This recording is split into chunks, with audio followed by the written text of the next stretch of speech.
कंठी। अच्छा, आपको पता है ये कंठी का अर्थ क्या होता है? अब वैसे तो पुराणों में बहुत बहुत महिमा है, लेकिन बड़ी आसान सी बात बताते हैं। कभी देखा है बड़े बड़े जो लोग होते हैं, तथाकथित आधुनिक लोग, वो अपने घरों में एक प्राणी को रखते हैं। किसको?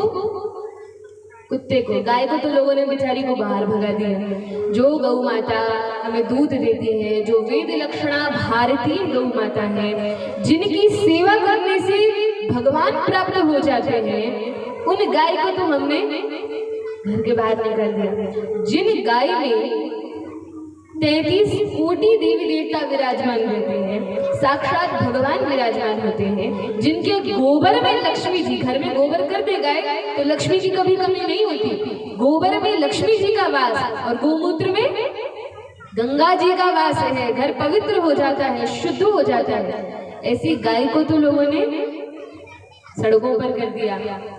और जो जीव सड़कों पर होना चाहिए, जो कुछ नहीं देता, जो केवल गंदगी करता है, उसको लोगों ने घर में रख लिया। ये जो गौ माता है, हम सोचते हैं अरे ये तो ऐसे ही घूम रही है, गाय है, ये भला क्या करेंगे। लेकिन ये जो भारतीय गाय है, विदेशी नस्ल की गाय, जर्सी की बात नहीं हो रही है। जर्सी और भारतीय वैदिक गौ माता में बहुत बड़ा अंतर है। वो पशु है, लेकिन भारतीय गौ माता, भारतीय वैदिक सनातन परंपरा की जो गौ माता है, ये पशु नहीं है। ये कौन है? ये साक्षात भगवान के तुल्य है। शंकर जी ने तो अपनी माता कहा है गौ माता को। एक अवतार में एक बार लीला करते हैं शंकर जी, गौ माता के गर्भ से प्रकट होते हैं, तब से गौ माता को अपनी माता कहते हैं।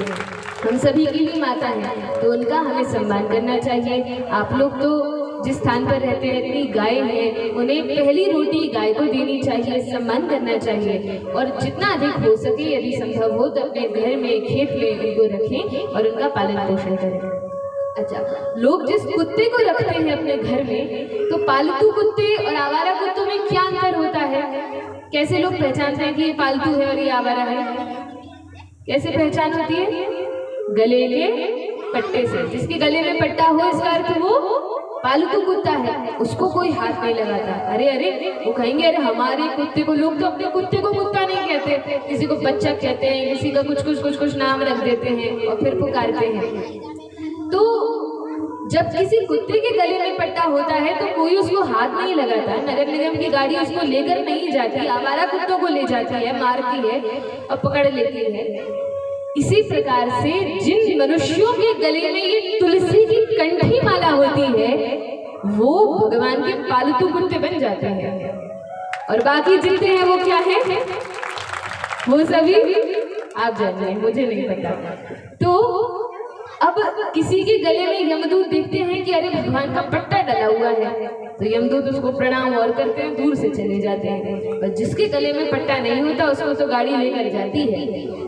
तो आप लोग सोच लीजिए, यहाँ पर आप लोगों की सुविधा के लिए जपमाला, कंठी और भगवत गीता इत्यादि सभी कुछ उपलब्ध है। आज तो विश्राम दिवस है, उस पर भी एकादशी की पुण्यतिथि है, या एकादशी और द्वादशी दोनों तिथियां आज है। द्वादशी की भी बड़ी महिमा शास्त्रों में गाई गई है। तो आज के दिन इन ग्रंथों को, इन पुस्तकों को, जो हमारा वास्तविक धर्म है। अब एक बात बताइए, भारत किस लिए प्रसिद्ध है, किस नाम से जाना जाता है?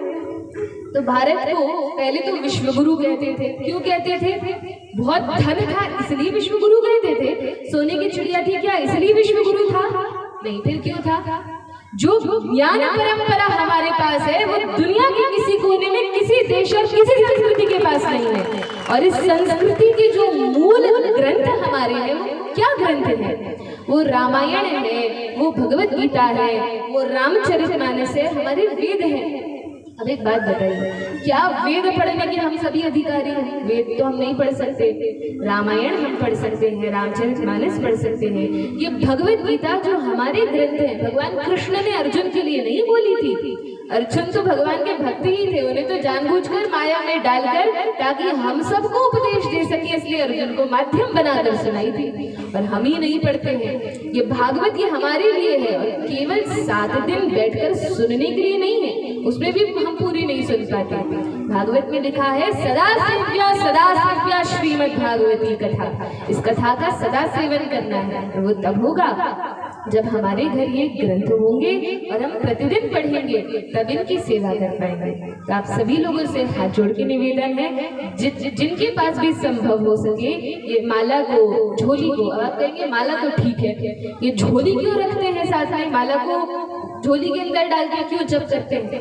तो कहा जब बिना झोली के हम माला जप करते हैं तो उस जप का जो पुण्य फल है वो असुरों को जाता है और उनकी शक्ति बढ़ती है, ऐसा शास्त्रों में वर्णन है। इसलिए अपने जप को हमेशा छुपा कर, गुह्य रखकर और तब हरि नाम करना चाहिए, जिसमें पहली उंगली का स्पर्श नहीं होना चाहिए। इस प्रकार से जप की विधि है।